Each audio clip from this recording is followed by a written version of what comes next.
중국은 대만을 항상 자기네 땅이라고 주장을 합니다. 그런데 이 중국의 주장이 타당한 것일까요? 대만 역사를 알아보면서 그들의 주장이 맞는지와 미국, 중국이 대만을 두고 다투는 이유에 대해서도 살펴보도록 하겠습니다. 참고로 대만이 중국어로 타이완이기 때문에 여기서는 같이 사용하도록 하겠습니다. 우선 타이완에 최초로 살았던 원주민부터 이야기를 시작해 보겠습니다.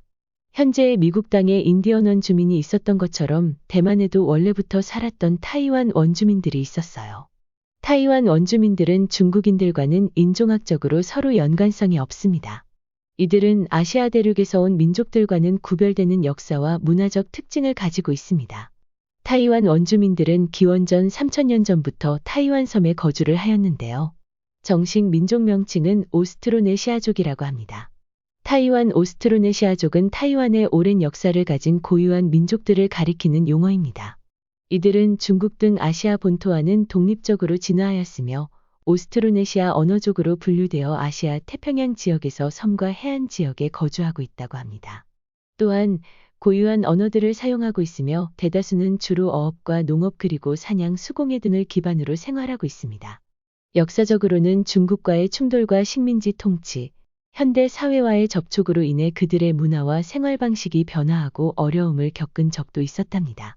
이렇게 타이완 원주민들은 그들만의 고유한 전통과 문화가 있습니다. 그렇다면 타이완은 세계사적으로 언제부터 관심의 대상이 되었을까요? 그것은 바로 16세기 유럽 항해술의 발전으로 아메리카와 아시아 등으로 신대륙을 개척하던 대항해 시대 때부터였습니다. 대만 역사를 이해하는데 여기서 잠깐 대항해 시대에 대해 알아보고 가도록 하겠습니다. 대항해 시대는 유럽 열강들이 새로운 항로를 개척하여 아메리카와 아시아 다른 지역을 탐험하고 정복하는 시대를 가리킵니다. 대항해 시대의 핵심은 새로운 항로를 개척하고 이를 통해 아프리카와 아메리카, 아시아 등 다른 대륙으로 이동하는 것이었지요. 이를 통해 유럽 열강은 여러 나라들과 무역을 하기도 했습니다. 가장 중요한 항로는 대서양을 가로지르는 항로였으며 크리스토퍼 콜럼버스, 바스코다가마, 페르디난드 마게란과 같은 탐험가들이 주도를 합니다. 바스코다가마는 15세기 말에 아프리카의 남부 해안을 탐험하고 이를 통해 동아시아로 가는 바다 경로를 개척하게 됩니다. 이 항로는 아프리카의 황금과 향토를 유럽에 연결시켰으며 동아시아와의 교역을 개발하게 했습니다. 이렇게 대항해 시대의 유럽 열강이 아시아로 몰려들고 있을 때 당시 중국은 바로 옆 동쪽의 작은 섬 타이완에 대해 별다른 관심이 없었습니다. 특히나 대항해 시대의 유럽에서 스페인, 포르투갈 등 여러 나라들이 인도양 대서양을 건너와서 중국, 일본 등과 무역을 하고자 했는데요. 바로 이곳 타이완이 동북아시아 여러 나라들과 교역하기에 최적의 섬이었습니다. 처음으로 타이완에 온 유럽 열강은 포르투갈이었습니다. 타이완에 처음으로 도착한 포르투갈인은 이곳을 탐험하면서 동북아시아 여러 나라들과 무역하기에 최적의 섬이란 걸 알게 됩니다. 따라서 타이완에 거주한 포르투갈은 타이완을 중요한 무역기지로 사용하게 됩니다. 타이완은 중국과 일본 사이에 중요한 해상 항로에 위치하고 있었으며 포르투갈은 이 지역에서 중국과의 무역을 촉진하기 위해 활동했지요. 그들은 주로 상품 교환을 통해 중국과의 무역을 수행하였으며 목재, 조개 등의 자원을 수출하고 중국의 명품 상품을 수입했습니다. 또한 포르투갈인의 타이완 점령은 타이완 원주민과 문화적 교류와 영향을 초래하게 됩니다. 그들은 기독교를 소개하고 포르투갈 문화와 언어를 일부 타이완 사회에 소개하였으며 이러한 영향은 일부 원주민과 풍습에도 영향을 미치게 됩니다. 타이완에 온 포르투갈인들은 이 섬을 보고 일라포르모사, 다시 말해서 아름다운 섬이라고 부르기도 했다고 해요. 이 시기에 유럽에는 타이완보다는 포르모사라고 더 잘 알려져 있었다고 합니다. 하지만 포르투갈의 점령은 오랫동안 지속되지 못했는데요. 뒤이어 다른 유럽 열강이 타이완을 차지하게 됩니다. 그게 네덜란드입니다. 네덜란드는 포르투갈인들을 몰아내고 타이완을 점령하게 됩니다. 네덜란드는 대항해 시대에 인도와 동아시아로 무역을 확장하고자 했으며 지리적으로 타이완의 중요성을 알고 있었던 거죠. 타이완은 네덜란드의 통제하에 놓이며 뒤이어 네덜란드 동인도 회사가 상륙하게 됩니다. 1624년 네덜란드 동인도 회사는 타이완을 무역기지로 사용하기 시작했습니다. 이는 중국과 일본 사이의 중요한 해상 항로에 위치한 타이완을 점령함으로써 중요한 경제적 이점을 얻고자 한 것이었습니다. 네덜란드인은 주로 중국과의 무역을 촉진하기 위해 활동하였습니다. 타이완을 중심으로 중국은 네덜란드와 활발한 무역 활동을 하게 됩니다. 이로 인해 타이완은 중요한 무역 허브로 발전하게 되죠. 그 이후로도 중국, 일본 등과의 무역기지로서 타이완은 중요한 역할을 하게 됩니다. 이처럼 유럽 열강들이 아시아로 진출할 시기에 중국의 정세는 어땠을까요? 17세기 중반, 명나라는 정치적, 사회적으로 격변의 시기를 맞이하였습니다. 명나라는 여러 가지 요인으로 인해 약화되었고 붕괴의 위기에 처해 있었습니다. 이 시기에 중국 내에서는 정치 불안과 경제적 어려움이 겹치면서 민중 봉기와 반란이 발생하기 시작합니다. 결국 중국은 1644년 명나라가 망하고 청나라로 넘어가게 됩니다. 이렇게 명나라에서 청나라로 넘어가는 시기에 타이완 역사에 중요한 한 인물이 등장합니다. 그가 바로 명나라의 신하였던 정성공입니다. 정성공과 그의 군대는 점차 명나라가 약해지고 청나라에 의해 명나라가 망하자 청나라를 섬길 수 없다는 신념으로 끝까지 항거했지만 결국에는 청나라에 쫓기는 신세가 됩니다. 결국 1661년 정성공은 청나라가 별다른 관심을 갖지 않았던 타이완으로 수만의 군대를 이끌고 피신하여 정착을 하게 되지요. 이때 타이완에 거주했던 네덜란드인은 수백 명이 지나지 않아 쉽게 정성공에게 타이완을 내주게 됩니다. 명나라를 계승하고자 했던 정성공은 타이완에서 정시왕국을 세우고 명나라를 다시 회복하고자 했으나 정시왕국도 그리 오래가지는 못했습니다. 정시왕국은 타이완의 전체 영토를 아우르지는 않았으며 주로 타이완의 서부 지역을 통치하였습니다. 정성공의 정시왕국은 중국의 명나라와 유사한 행정 시스템을 구축하려고 노력했습니다. 그는 명나라의 관료제도와 세금 체계를 모방하였으며 문화와 전통을 유지하려고 했습니다. 그는 또한 명나라의 유산을 보호하고자 하였으며 명나라의 문화를 타이완에 전파하기 위해 노력했습니다. 반면 타이완 바다 건너에 있는 대국 청나라는 명나라의 몰락 이후 중국 대륙을 차지하고 타이완에 있는 정시왕국을 정복하여 명나라의 잔재를 소멸시키고자 했는데요. 이러한 청나라가 명나라 신하 정성공 세력을 그냥 둘 리 없었습니다. 1683년 청나라 황제 강희제는 정시왕국을 정복하려는 군사작전을 시작합니다.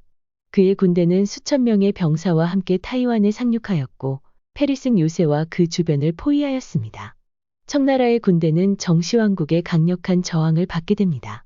청나라의 군대는 페리승 요새를 포위하고 수개월 동안의 공방을 펼쳤습니다. 이 기간 동안 정시왕국의 수비군은 저항을 지속했으며 정시왕국은 대국 청나라에 대항하여 싸웠습니다. 하지만 이는 전쟁 시작부터 대국 청나라와의 군사력의 차이로 게임이 되지 않았습니다. 1683년 7월 페리승 요새가 청나라의 군대에게 함락됩니다. 이로써 정시왕국은 몰락하고 청나라의 지배 아래로 들어가게 되지요.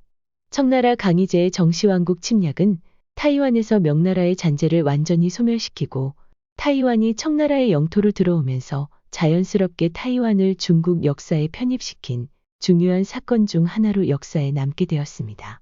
그로부터 타이완은 약 200년간 1895년까지 청나라의 영토가 됩니다. 그리고 중국 본토와 제일 가까이에 있는 푸젠성, 광저우성 사람들이 자연스럽게 타이완에 이주하면서 정착을 하게 되지요. 이와 같이 명나라 청나라 시대에 타이완으로 넘어온 중국 본토 사람들을 본성인이라고 합니다. 이들 본성인은 향후 일본 패망 이후 중국 본토에서 타이완으로 넘어온 외성인들과 갈등을 겪게 됩니다. 이는 뒤편에서 자세히 다루도록 하겠습니다. 앞서 이야기했지만 타이완이 중국 역사로 편입된 것은 바로 이 시기부터라고 할 수 있습니다. 중국 명나라 시대에 정성공이 타이완에 넘어와 정시왕국을 세웠고 청나라에 의해 정시왕국이 중국으로 흡수되었기 때문에 타이완은 중국의 일부라고 주장을 합니다. 이 주장대로라면 타이완은 중국의 역사가 맞네라고 할 수 있는데요. 그게 그렇지만은 않습니다. 이제부터는 타이완이 중국이 아닌 다른 나라의 지배를 받게 되는 역사적인 사건들이 발생하게 됩니다. 19세기 중후반에 동아시아에 급격한 정세 변화가 일어납니다. 청나라는 아편전쟁과 태평천국운동 등으로 나라 전체가 흔들리기 시작하게 된 거죠. 먼저 아편전쟁의 발단은 이렇습니다. 이 시기 영국은 청나라의 은을 팔고 홍차를 많이 사가게 되지요. 이에 따라 엄청난 양의 영국 은이 청나라로 흘러들어가 영국은 중국과의 무역에서 큰 손실을 보게 됩니다. 어떻게 하면 무역으로 인한 손해를 해결할 수 있을까 고민하던 영국은 아편을 청나라에 은밀히 팔게 됩니다. 그 당시 청나라는 약으로 쓰려고 아편을 많이 수입했거든요. 영국에서 아편이 밀수입되자 청나라에는 아편 중독자들이 늘어 사회 문제를 초래하게 됩니다. 이로 인해 청나라는 아편의 수입을 제한하고 아편 거래를 금지하기 위한 정책을 시행하였습니다. 영국은 아편 거래로 중국에서 상당한 무역 이익을 얻었으나 청나라의 아편 수입 제한은 영국의 무역 이익에 직접적으로 영향을 미치는 요인으로 작용하게 되지요. 급기야 청나라는 영국 상인들로부터 아편을 빼앗아 불태워버립니다. 그러자 영국은 이 사건을 빌미로 1840년 6월 청나라를 공격합니다. 이 전쟁이 바로 아편 전쟁입니다. 청나라의 군사력은 대부분 전통적인 무기로 구성되어 있어서 영국의 현대적인 강력한 군대에 밀려 청나라가 패배하게 됩니다. 결국 1842년 8월 청나라는 영국에 항복하고 난징 조약을 체결하게 되지요. 또한 1850년에서 1864년까지 청나라에서 대규모 반란운동인 태평천국운동이 일어나게 됩니다. 당시 청나라 백성들은 쌀 부족과 세금 부담 그리고 지방 관료들의 부정행위 등으로 사회적 불만이 쌓이게 됩니다. 이러한 정치적 불만이 태평천국운동에 힘을 실어주게 된 거죠. 이 반란운동은 홍치우라는 인물이 주도하게 되는데 홍치우는 천국군이라고 불리는 병력을 조직하여 청나라의 반란을 일으키기 시작합니다. 청나라는 이와 같이 아편전쟁과 태평천국운동과 같은 굵직한 사건들이 터지면서 나라 전체가 휘청거리기 시작하고 점차 쇠퇴하기 시작합니다. 이 시기 일본은 메이지 유신을 통해 정치와 경제 그리고 사회, 군사 시스템을 근본적으로 개혁하고 미국과 유럽 국가들에 견줄 수 있는 강력한 국가로 발전하게 됩니다. 메이지 유신을 통해 근대화에 성공하게 되고 산업화되고 군사적으로 강력해지면서 최신 무기와 군대로 대륙 진출을 호시탐탐 노리기 시작합니다. 급기야는 1894년 일본과 청나라가 조선에 대한 지배권을 두고 전쟁을 벌이는 청일전쟁이 일어납니다. 당시 조선은 중국과 일본 사이 간섭과 영토 분쟁의 중심지였어요. 두 나라는 조선을 자신들의 영토 확장의 중요한 지점으로 여겼으며 조선 내의 영토와 영향력을 놓고 경쟁하게 됩니다. 1894년 7월 조선 내에서 일어난 동학농민운동과 관련하여 중국과 일본은 대한제국 내의 영토와 영향력을 놓고 갈등을 겪었습니다. 이러한 갈등은 청일전쟁으로 이어졌으며 중국과 일본 간의 군사적 충돌이 벌어집니다. 이 전쟁은 근대화로 무장한 일본과 아편 전쟁 등으로 혼란을 겪었던 청나라와의 전쟁이었으며 전쟁은 일찌감치 일본의 승리로 돌아갑니다. 그 결과로 청나라 일본 간의 시모노세키 조약이 체결되지요. 시모노세키 조약은 청일전쟁의 전후 처리를 위해 1895년 4월 17일 청나라와 일본이 일본 시모노세키에서 체결한 강화조약입니다. 이 조약을 통해 청나라는 일본의 막대한 배상금과 청나라 영토였던 타이완을 일본에 넘겨주게 되지요. 1895년 타이완을 넘겨받은 일본은 1945년 일본의 패망 때까지 50년간 일본의 식민지가 됩니다. 그로부터 15년이 지난 1910년 결국에 조선도 일본의 식민지에 놓이게 됩니다. 그런데 일본의 식민지였던 타이완이 다시 중국으로 회복이 되는 세계사의 중요한 전쟁이 발발합니다. 그게 바로 2차 세계대전입니다. 1945년 2차 세계대전이 일본의 패망으로 종결되면서 타이완은 일본으로부터 독립하여 다시 중국의 땅으로 회복이 됩니다. 그러나 그 이후에도 타이완은 순탄하지 않은 역사의 길을 걷게 됩니다. 이를 이해하기 위해서 20세기 초중반 중국의 정치 상황에 대해 알아야 할 필요가 있습니다. 중국에는 20세기 초반 자유민주주의를 표방하는 국민당과 공산주의를 표방하는 공산당이 비슷한 시기에 창당을 하게 됩니다. 국민당은 순원을 지도자로 자유주의를 표방하며 1919년에 창당되었습니다. 국민당은 삼민주의라는 이념을 주장하며 이것은 국민, 국가, 민주주의를 표방하는 이념으로 중화민국을 민주주의 국가로 만들고 중국의 국토 통일을 추진하는 데 초점을 맞추고 있습니다. 반면 공산당은 1921년 상하이에서 창당됩니다. 공산당은 마르크스 레닌주의의 이념을 수용하고 있으며 공산주의를 실현하려고 합니다. 이념적으로는 부자와 빈곤층 간의 사회적 불평등을 해소하고 사회주의와 공유재산 그리고 중앙 집중화된 통제, 무형 무주택을 중시합니다. 이처럼 중국의 두 개의 정당이 창당되면서 국민당과 공산당 사이에는 1927년부터 1949년까지 서로 싸우게 되는 두 차례의 국공내전이 일어납니다. 1차 국공내전에 이어 2차 국공내전도 제2차 세계대전 종료 후 국민당과 중국 공산당 간의 대립으로 시작됩니다. 이 내전은 중국 내 전체 규모의 내전으로 전개되었으며 양쪽 간에 강력한 군사 충돌이 일어났습니다. 결국 1949년 국공내전에서 공산당에 패배한 장제스 국민당은 대만으로 도피하게 되고 중국 공산당은 중국 본토를 차지하게 되면서 지금의 중화인민공화국, 즉 중국을 수립하게 됩니다. 국공내전으로 인해 중국은 공산주의로 이뤄진 단일 당 체제로 전환되었으며 중국 내내전은 끝이 납니다. 이처럼 결국 1949년 국공내전에서 공산당에 패한 장제스의 국민당이 대만으로 도피하게 되는 신세가 됩니다.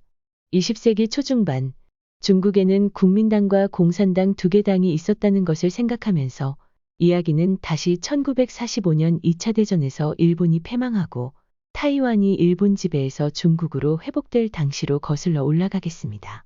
1945년 타이완이 중국 땅이 된 당시만 해도 중국의 장제스가 이끄는 국민당은 공산당을 제치고 제1당으로 압도적인 중국의 집권당이었습니다. 일본 패망과 동시에 중국 국민당 장제스 정권의 통치를 받게 된 타이완은 일본의 식민지에서 해방되어 기뻐했고 다시 중국 영토가 된 것을 무지 환호하고 환영하게 됩니다. 그런데 중국의 장제스 정권은 일제 식민지 시대로부터 교화가 필요하다는 명분 아래 타이완 본성인들을 강력하게 통치하게 됩니다. 여기서 한 가지 알아둘 것은 일본 패망 이후 중국 본토에서 들어온 사람들은 외성인이라고 합니다. 명나라 청나라 시대 오랜 조상 때부터 타이완에 살고 있던 본성인들은 일본 식민지에서 벗어나 삶이 더 나아질 거라 생각했는데 50년간의 일본 식민지보다 더한 핍박을 받게 되면서 원성이 쌓이게 되죠. 이에 본성인들과 외성인 사이에 심한 사회적인 갈등이 생기게 됩니다. 급기야는 대만에서 1947년 대사건이 터지게 됩니다. 그게 바로 2.28 사건입니다. 2.28 사건의 배경은 이렇습니다. 대만은 50년간의 일제 통치에서 벗어나 광복을 맞이하였지만 중국 국민당이 대만을 통치하면서 새로운 갈등이 시작됩니다. 장제스 국민당 정부는 공산당과 싸우는 국공내전에 투입할 물자의 상당한 부분을 대만에서 중국 대륙으로 가져가면서 대만에는 물자 부족 사태가 일어납니다. 이 때문에 물가가 치솟자 대만 민생은 피폐해지기 시작했고 민중들의 불만이 높아지게 됩니다. 국공내전에서 패배한 국민당 세력들이 대만으로 건너와 주요 요직을 모두 차지하면서 갈등은 더욱 심화됩니다. 대만의 토착민은 배제되고 정치, 경제, 문화 전반에 걸쳐 국민당 정권이 일제가 차지했던 모든 기득권을 가져가 버리자 본성인들의 반발이 점차 커지게 되죠. 앞에서도 설명했지만 대만에서 1945년 일본 패망 이후 중국으로 타이완이 다시 반환되면서 이 이후에 중국 본토에서 건너온 사람을 외성인이라고 부르고 명나라 청나라 시대의 대만으로 넘어온 사람들을 본성인이라고 부른다는 거 기억이 나시나요? 출신이 다른 내성인과 외성인의 갈등은 점차 첨예화되어 갑니다. 특히 50년간 일본의 지배 속에서 일본어를 사용했다는 것이 내성인에게 모멸과 차별을 감수해야 하는 이유가 되죠. 그에 반해 외성인은 고급 관리직을 대부분 점유하면서 부조리가 극심하게 됩니다. 이런 배경에서 내성인과 외성인 사이에 결정적인 사건이 터지게 됩니다. 당시 담배는 정부의 전매사업 품목이었는데 정부의 허가 없이 담배를 판매하는 일이 금지되어 있었습니다. 1947년 2월 27일 타이베이에서 밀수 담배를 판매하던 노인이 단속 공무원에게 잡혔는데 그 과정에서 단속원이 소총의 개머리판으로 노인의 머리를 심하게 가격하여 중상을 입히게 됩니다. 주변에 있던 시민들이 지나친 단속에 항의하였고 이 과정에서 단속원이 총을 발포하여 무고한 시민이 희생되는 사건이 일어나게 됩니다. 다음 날인 2월 28일 분노한 군중들이 관청으로 몰려가 해당 공무원의 처벌을 요구하게 되죠. 하지만 타이완 경찰은 오히려 계엄령을 선포하고 강경 진압에 나서자 시민들은 경찰서를 습격하는 상황으로 전개되게 됩니다. 급기야 군과 경찰은 시위대를 향해 기관총을 발사했고 수많은 사상자가 발생하게 됩니다. 시위대는 방송국을 점거하고 무기를 탈취하여 정부군과 전면전을 전개하게 됩니다. 이에 2월 28일 타이베이에서 일어난 시위는 전국으로 확대되어 가게 되죠.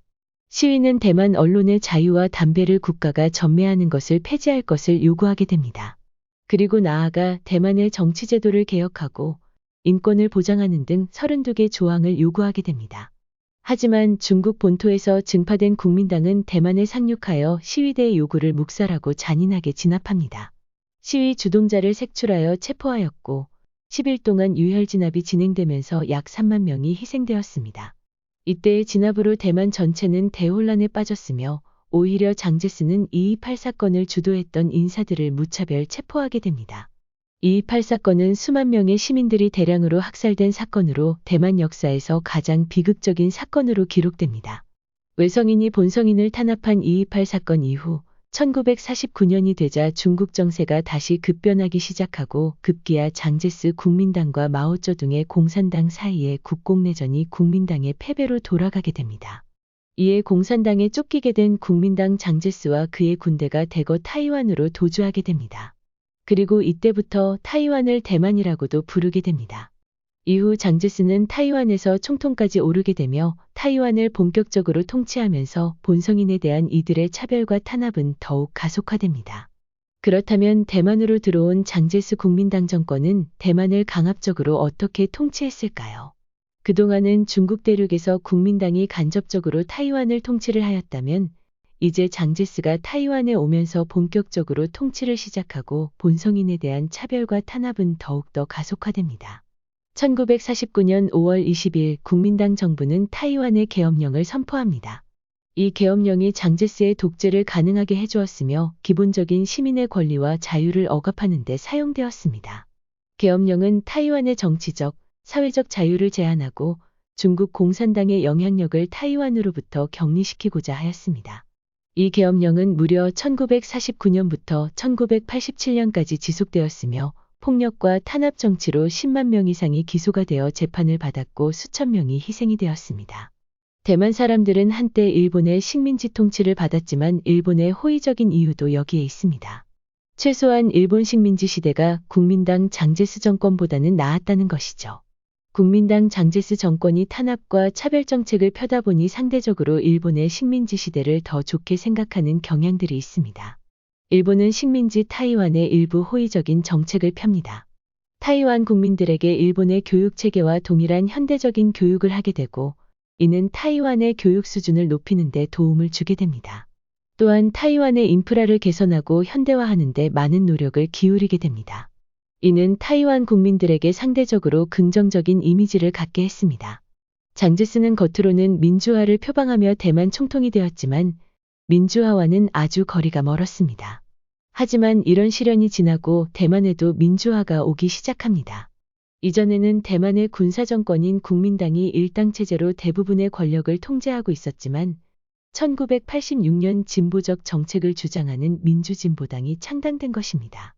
민주진보당은 민주화와 인권 증진을 목적으로 주로 민주화 운동과 인권 운동에 참여했던 활동가들과 지식인들에 의해 창당되었습니다.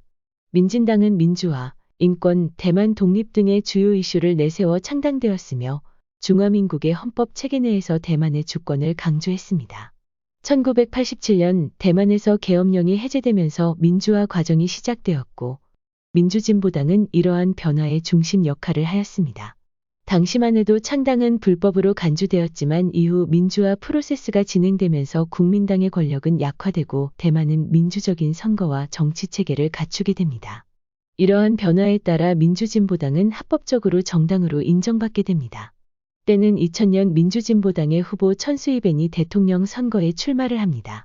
그는 민주화와 인권을 촉진하는 정책과 타이완 독립운동을 지지하였습니다.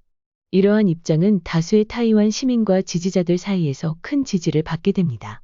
2000년 대통령 선거에서 천수이벤은 민주진보당의 후보로 국민당의 후보인 리더웨이를 이기고 대통령에 당선되었습니다. 이는 역사적으로 국민당의 지배가 깨지고 민주진보당이 정권을 재정립한 순간으로 남았습니다. 천수이벤의 선거 승리는 타이완에서 민주주의를 강화하고 민주적 정치 체제를 촉진하는 중요한 역할을 했습니다. 그의 정부는 인권 증진, 언론 자유 강화, 사회 개혁 등 다양한 분야에서 변화를 이끌었습니다. 천수이벤의 선거 승리는 대다수 타이완 국민들의 지지를 받았습니다. 이렇게 천수이벤의 2000년 대통령 선거 승리는 타이완의 정치적 변화와 민주화를 추진하는 데 큰 역할을 하였으며 타이완 정치와 사회의 풍부한 다양성을 더욱 부각시켰습니다. 천수이벤의 대통령 당선은 대만 최초로 투표에 의해 정권 교체가 이루어지고 총통으로 당선되어 이제 대만도 민주국가로 전 세계에 당당히 올라서는데 의미가 있습니다. 여기서 궁금한 것이 있습니다. 1949년 국공내전으로 중국 본토 전체를 차지한 공산당이 당시 대만을 침략하여 공산화하고 싶지 않았을까요? 당연히 공산당 내부에서는 대만을 공격하여 장제스를 제거하자는 움직임이 있었습니다. 그런데 1949년 장제스가 타이완으로 도피한 다음 해인 1950년 한국에서 6.25 전쟁이 발발을 합니다. 중국 내부에서도 군사력을 대만에 집중할 수 있는 여건이 되지 못했던 거죠. 여기까지 대만의 역사를 살펴보았는데 대만 역사에 대해 여러분의 이해를 돕고자 내용을 다시 간략하게 요약을 해보겠습니다. 타이완은 언제부터 관심의 대상이 되었을까요? 그것은 바로 16세기 유럽 항해술의 발전으로 아메리카와 아시아 등으로 신대륙을 개척하던 대항해 시대 때부터였습니다. 당시 중국은 바로 옆 동쪽의 작은 섬 타이완에 대해 별다른 관심이 없었습니다. 대항해 시대에는 유럽에서 스페인, 포르투갈 등 여러 나라들이 인도양 대서양을 건너와서 중국, 일본 등과 무역을 하고자 했는데요. 바로 이곳 타이완이 동북아시아 여러 나라들과 교역하기에 최적의 섬이었습니다. 처음으로 타이완에 온 유럽 열강은 포르투갈이었습니다. 하지만 포르투갈의 점령은 오랫동안 지속되지 못했는데요. 네덜란드가 포르투갈을 몰아내고 타이완을 점령하게 됩니다. 네덜란드는 대항해 시대에 인도와 동아시아로 무역을 확장하고자 했으며 지리적으로 타이완 중요성을 알고 있었던 거죠. 타이완은 네덜란드의 통제하에 놓이며 뒤이어 네덜란드 동인도 회사가 상륙하게 됩니다. 그 이후로도 중국, 일본 등과의 무역기지로서 타이완은 중요한 역할을 하게 됩니다. 이처럼 유럽 열강들이 아시아로 진출할 시기에 중국의 정세는 어땠을까요? 중국은 1644년 명나라가 망하고 청나라로 넘어가는 혼란기를 겪게 됩니다. 이 시기 타이완 역사에 중요한 한 인물이 등장을 하게 됩니다. 그가 바로 명나라의 신하였던 정성공입니다. 정성공과 그의 군대는 점차 명나라가 약해지고 청나라에 의해 명나라가 망하자 청나라를 섬길 수 없다는 신념으로 끝까지 항거했지만 결국에는 청나라에 쫓기는 신세가 됩니다. 결국 1661년 정성공은 청나라가 별다른 관심을 갖지 않았던 타이완으로 수만의 군대를 이끌고 피신하여 정착을 하게 됩니다.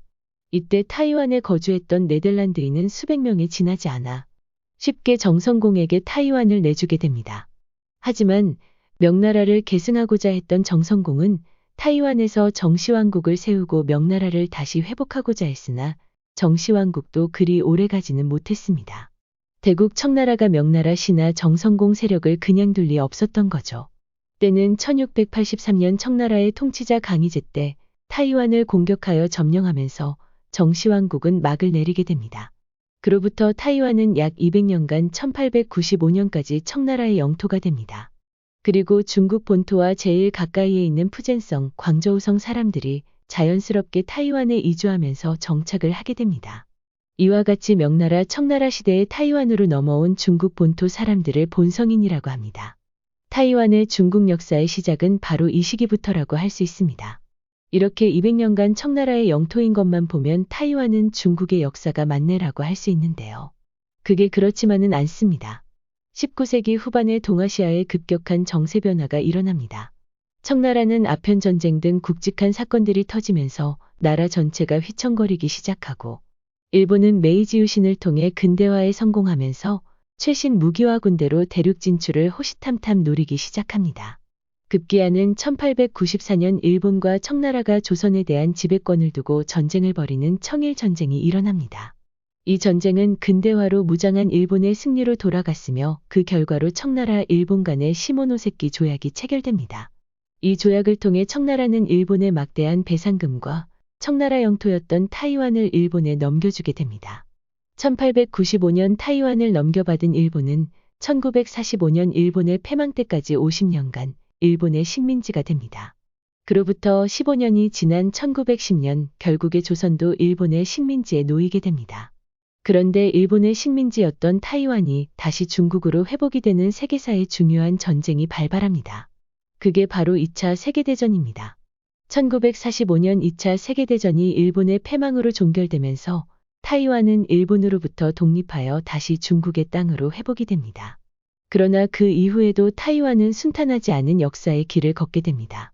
이를 이해하기 위해서 2차 대전이 한창이던 시기에 중국의 정치 상황에 대해 알아야 할 필요가 있습니다. 중국에는 20세기 초반 자유민주주의를 표방하는 국민당과 공산주의를 표방하는 공산당이 비슷한 시기에 창당을 하게 됩니다. 국민당과 공산당 사이에는 이후 1927년부터 1949년까지 서로 싸우게 되는, 즉 국공내전이 일어납니다. 2차 대전으로 일본이 패망하여 타이완이 중국으로 회복될 당시 중국의 장제스가 이끄는 국민당은 공산당을 제치고 제1당으로 압도적인 중국의 집권당이었습니다. 따라서 일본 패망과 동시에 중국 본토의 장제스 정권의 통치를 받게 된 타이완 국민들은 일본의 식민지에서 해방되어 기뻐했고 다시 중국 영토가 된 것을 무지 환호하고 환영하게 됩니다. 그런데 중국의 장제스 정권은 일제 식민지 시대로부터 교화가 필요하다는 명분 아래 타이완 본성인들을 강력하게 통치하게 됩니다. 여기서 한 가지 알아둘 것은 일본 패망 이후 중국 본토에서 들어온 사람들은 외성인이라고 합니다. 명나라 청나라 시대 오랜 조상 때부터 타이완에 살고 있던 본성인들은 일본 식민지에서 벗어나 삶이 더 나아질 거라 생각했는데 50년간의 일본 식민지보다 더한 핍박을 받게 되면서 원성이 쌓이게 됩니다. 이에 본성인들과 외성인 사이에 심한 사회적인 갈등이 생기게 됩니다. 급기야는 대만에서 1947년 대사건이 터지게 됩니다. 그게 바로 2.28 사건입니다. 당시 담배는 정부의 전매사업 품목이었는데 허가 없이 담배를 판매하는 일이 금지되어 있었습니다. 1947년 2월 27일 타이베이에서 밀수담배를 판매하던 여인이 단속 공무원에게 잡혔는데 그 과정에서 단속원이 소총의 개머리판으로 여인의 머리를 심하게 가격하여 중상을 입히게 됩니다. 주변에 있던 시민들이 지나친 단속에 항의하였고 이 과정에서 단속원이 총을 발포하여 무고한 시민이 희생되게 됩니다. 이를 본 본성인들은 대만 전역에서 시위를 하게 되고 장제스 국민당 정권은 이를 반란으로 규정하고 강력하게 진압을 하게 됩니다. 이 과정에서 수많은 시민이 희생이 됩니다. 1949년이 되자 중국 정세가 다시 급변하기 시작하고 급기야 장제스가 이끄는 국민당과 마오쩌둥의 공산당 사이의 국공내전이 국민당 패배로 돌아가게 됩니다. 이에 공산당에 쫓기게 된 국민당 장제스와 그의 군대가 대거 타이완으로 도주하게 됩니다. 그리고 이때부터 타이완을 대만이라고도 부르게 됩니다. 그렇다면 대만으로 들어온 장제스 국민당 정권은 대만을 어떻게 통치했을까요? 장제스 국민당 정권은 1949년부터 1987년까지 무려 40년간 계엄령을 선포하였으며 폭력과 탄압 정치로 10만 명 이상이 기소가 되어 재판을 받았고 수천 명이 희생이 되었습니다. 대만 사람들은 한때 일본의 식민지 통치를 받았지만 일본의 호의적인 이유도 여기에 있습니다. 최소한 일본 식민지 시대가 국민당 장제스 정권보다는 나았다는 것이죠. 장제스는 겉으로는 민주화를 표방하며 대만 총통이 되었지만 민주화와는 아주 거리가 멀었습니다. 하지만 이런 시련이 지나고 대만에도 민주화가 오기 시작합니다. 1986년 진보적 정책을 주장하는 민주진보당이 창당된 것입니다. 당시만 해도 창당은 불법으로 간주되었지만 이후 민주화 프로세스가 진행되면서 국민당의 권력은 약화되고 대만은 민주적인 선거와 정치체계를 갖추게 되었습니다. 이러한 변화에 따라 민주진보당은 합법적으로 정당으로 인정받게 됩니다. 그리고 2000년 민진당 후보 천수이벤이 대만 최초로 투표에 의해 정권교체가 이루어지고 총통으로 당선되어 이제 대만도 민주국가로 전 세계의 당당히 올라서게 되었습니다. 여기서 궁금한 것이 하나 있습니다. 1949년 국공내전으로 중국 본토 전체를 차지한 공산당이 당시 대만을 침략하여 공산화하고 싶지 않았을까요? 당연히 공산당 내부에서는 대만을 공격하여 장제스를 제거하자는 움직임이 있었습니다. 그런데 1949년 장제스가 타이완으로 도피한 다음 해인 1950년 한국에서 6.25 전쟁이 발발을 합니다. 중국 내부에서도 군사력을 대만에 집중할 수 있는 여건이 되지 못했던 거죠. 여기까지 여러분의 대만 역사에 대한 이해를 쉽게 하고자 다시 요약을 해보았습니다. 한 가지 궁금한 점이 있습니다. 대만 국민들은 대만인으로서의 정체성에 대해 어떻게 생각할까요? 그리고 과연 현재 대만 국민들은 중국을 어떻게 생각하고 있을까요? 중국인이라고 생각할까요? 아니면 중국과 독립된 대만인이라고 생각할까요? 1990년대 이전에는 중국인이면서 대만인이라는 응답이 50% 정도를 차지했다고 합니다.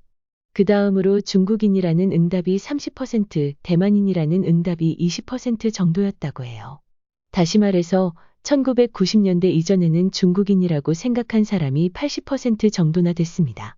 하지만 현재는 대만인이라고 응답한 비율이 60%를 차지한다고 합니다. 이는 점차 세대가 젊어지면서 자연스러운 사회 상황이라고 볼 수 있겠습니다. 그만큼 대만도 이제는 중국과는 독립된 민족으로서의 정체성이 점차 증가하고 있다고 볼 수 있습니다. 대만은 전 세계적으로 하나의 정식 국가로의 자격을 완벽히 갖추었다고 할 수 없습니다. 그 이유는 무엇일까요? 바로 중국의 영향력 때문입니다. 대표적으로 유엔에서 중국의 영향력으로 인해 대만은 유엔 정식 회원국의 자격이 없습니다. 올림픽에도 대만 국기를 달고 나올 수가 없답니다. 중국은 대만을 자신의 일부로 여기며 올림픽과 같은 국제 공동체로부터 분리시키려고 합니다. 이로 인해 대만과 중국 사이에 국제적 갈등이 존재하며 올림픽 관련해서도 이로 인한 문제가 발생합니다. 국제올림픽위원회는 각 나라의 올림픽 참가를 인정하고 관리합니다. 그러나 IOC 규정에 따르면 국제적으로 인정받지 않는 국가나 지역은 자체 길을 들지 못하게 되어 있습니다. 이는 중국과의 정치적 갈등으로 정식 국가로 인정받지 못하는 대만에게도 적용이 되어 대만 중화민국 국기를 들고 나올 수 없답니다. 중국과 외교적 관계를 맺고 있는 나라들은 중국의 눈치 때문에 대만을 정식 국가로 인정하지 않는 경향이 있습니다. 대부분의 국가들은 중국과의 관계를 우선시하기 때문에 대만과는 비공식적이거나 경제적인 관계를 유지하고 있지만 외교적인 관계를 맺지 않고 있습니다. 중국의 영향력으로 중국과 수교를 맺으면 대만과는 단교를 해야 합니다. 단적인 예로 1972년 일본이 중국과 수교하면서 대만과 단교를 합니다. 이렇게 된 배경을 살펴보면 1970년 당시 중국과 일본 사이의 관계가 개선되기 시작했습니다. 특히 1972년 9월 29일에 일본과 중국은 공동성명을 통해 양국의 국교를 정상화한다고 발표를 합니다. 일본이 중국과의 국교 정상화로 인해 일본은 대만과의 관계를 조절하기로 결정합니다. 그리고 뒤이어 일본과 대만 사이의 관계를 종료하는 공식 단교가 선언되었습니다. 이로 인해 대만은 일본과의 외교적 연결을 상실하게 되었으며 이는 대만과 일본 간의 경제 및 문화적 교류에도 영향을 미쳤습니다. 또한 1979년 미국도 중국과 수교하면서 대만과 단교를 하게 됩니다.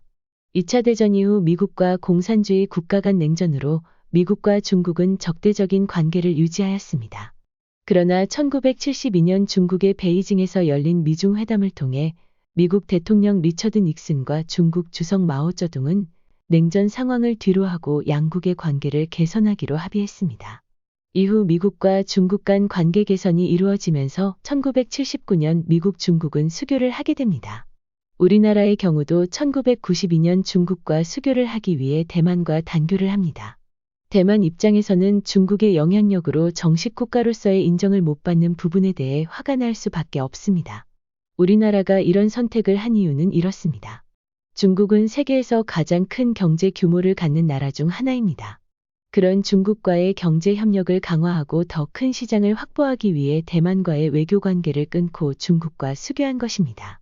중국과의 수교 이후 한국은 중국과의 경제 교류와 투자 증가에 큰 이점을 얻게 되었습니다. 중국과 수교한 군사적 이유로는 한국은 동북아 지역의 군사적 긴장 상태를 고려하여 대만과의 외교적 관계를 중단한 것으로 보는 견해도 있습니다.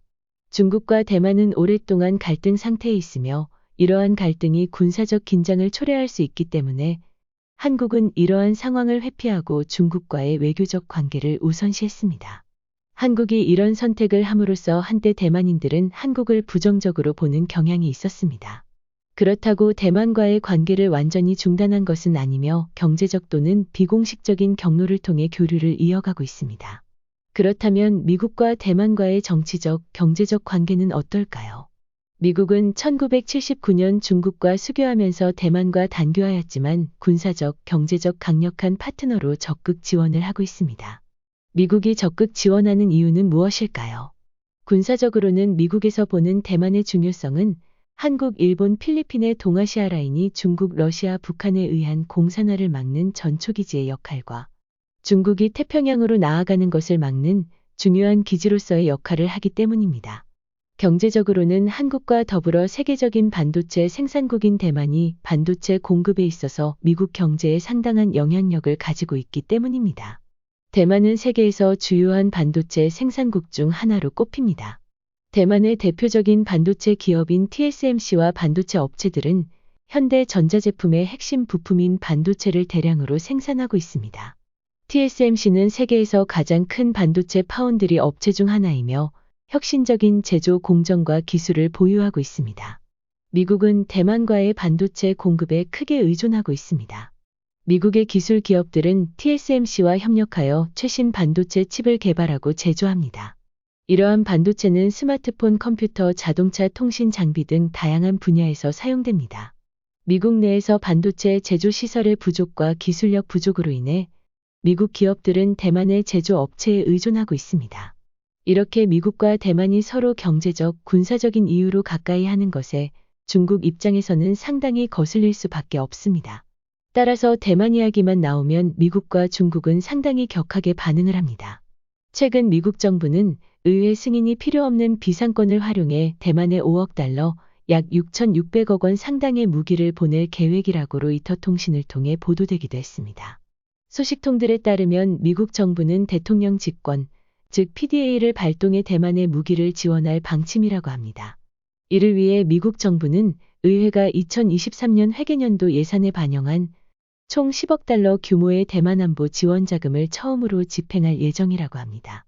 PDA는 의회 승인 없이 미국의 군사 자원을 타국에 신속하게 지원할 수 있도록 하는 권한으로 바이든 행정부는 이미 우크라이나 지원에 30차례 이상 PDA를 사용했습니다.